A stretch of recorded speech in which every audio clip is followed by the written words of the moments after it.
नमस्कार. मी रोहित बडवे वेदवाणी या यूट्यूब चॅनलवरती आपणा सर्वांचं हार्दिक असं स्वागत करतो.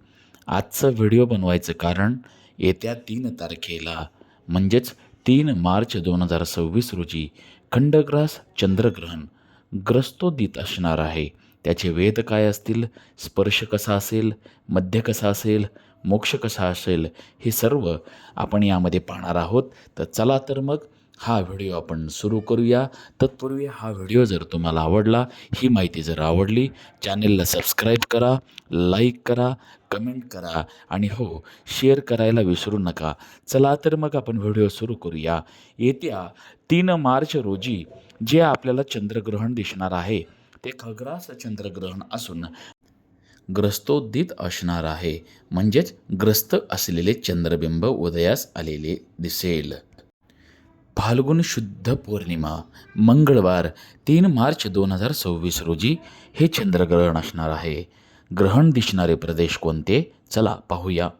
भारतासह पूर्व आशिया, जपान, रशियाचा मध्य व पूर्व प्रदेश, ऑस्ट्रेलिया, न्यूझीलंड, संपूर्ण अमेरिका, कॅनडा, ग्रीनलँड, दक्षिण अमेरिका व अंटार्क्टिकाचा काही प्रदेश या भागात हे ग्रहण दिसेल. हे चंद्रग्रहण भारतात ग्रस्तोदित असणार असल्याने म्हणजेच ग्रस्त असलेले चंद्रबिंब उदयास आलेले दिसेल. भारतात कोठेही ह्या ग्रहणाचा स्पर्श मध्ये दिसणार नाही. गुजरातमधील राजकोट, वेरावळ, पोरबंदर, जामनगर, जुनागड, गांधीधाम या प्रदेशात सायंकाळी 6:48 नंतर सूर्यास्त होत असल्याने या प्रदेशात हे ग्रहण दिसणार नाही. म्हणून या प्रदेशात ग्रहणाचे कोणते नियम पाळू नयेत. याचा आपण पुण्यकाल पाहूया. चंद्रोदयापासून म्हणजेच आपल्या गावाच्या सूर्यास्तापासून ग्रहण मोक्षापर्यंत अल्प काळ पुण्यकाल आहे.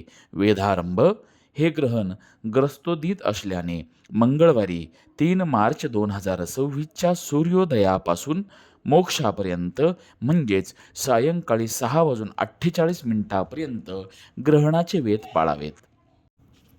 बाल, वृद्ध, आजारी, अशक्त व्यक्ती आणि गर्भवतींनी मंगळवारी सकाळी 11 वाजल्यापासून मोक्षापर्यंत वेध पाळावेत.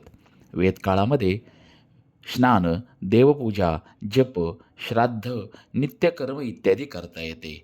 वेदामध्ये भोजन निषेध आहे म्हणून अन्नपदार्थ खाऊ नयेत. मात्र वेदकाळात इतर आवश्यक असे पाणी पिणे, मलमूत्रोत्सर्ग करणे, झोप घेणे ही कर्मे करता येतात. ग्रहणपर्व काळात म्हणजेच आपल्या गावाच्या सूर्यास्तापासून मोक्षापर्यंत सायंकाळी 6:48 या काळात पाणी पिणे, मलमूत्रोत्सर्ग ही कर्मे करू नयेत.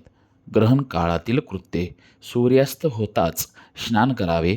पर्वकालामध्ये देवपूजा, तर्पण, श्राद्ध, जप, होम, दान यापैकी जे शक्य असेल ते करावे. पूर्वी घेतलेल्या मंत्रांचे पुरोच्चारण चंद्रग्रहणात करावे. ग्रहण मोक्षानंतर स्नान करावे. अशौच असता ग्रहण कालात ग्रहणासंबंधी स्नान दान करण्यापुरती शुद्धी असते. ग्रहणाचे राशी परत्वे फल आपण पाहूया. मिथुन राशी, तुला राशी, वृश्चिक राशी, मीन राशी या राशींना शुभ फल आहे. मेष, कर्क, धनु, कुंभ राशी मिश्र फल.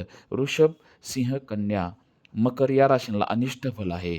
ज्या राशींना अनिष्ट फल आहे त्या राशींच्या व्यक्तींनी आणि गर्भवतींनी हे ग्रहण पाहू नये. जर ही तुम्हाला माहिती आवडली तर लाईक करा, शेअर करा, सबस्क्राईब करा. धन्यवाद.